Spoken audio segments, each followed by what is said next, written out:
ঘন কুয়াশা আর কনকনে ঠান্ডায় বিপর্যস্ত জনজীবন।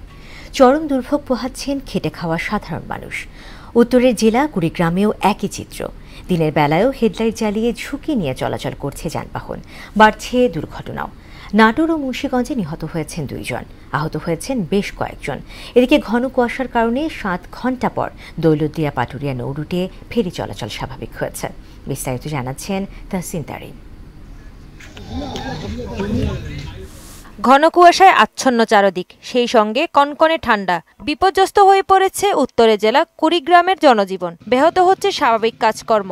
রাতের বেলা টিনের চালে টিপ টিপ বৃষ্টির মতো পড়তে থাকে কুয়াশা। দিনের বেলাতেও সড়কে হেডলাইট জ্বালিয়ে চলাচল করছে যানবাহন। কেউ কেউ খড়কুটো জ্বালিয়ে শীত নিবারণের চেষ্টা করছেন।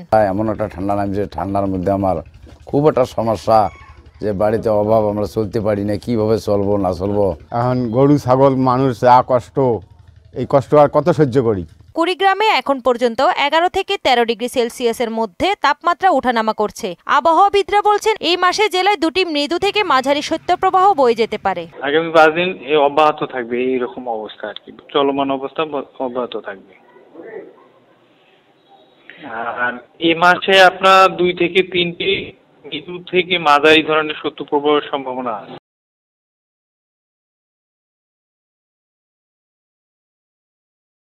এদিকে ঘন কুয়াশার কারণে নাটোরে 6টি ট্রাক দুর্ঘটনার কবলে পড়েছে। এই সময় মোহাম্মদ হুসাইন নামে এক ট্রাক ড্রাইভার নিহত হয়েছেন। আহত হয়েছেন অন্তত 7 জন। সোমবার সকালে নাটোর বগুড়া মহাসড়কের সদর উপজেলার ডাল সড়ক এলাকায় এই দুর্ঘটনা ঘটে।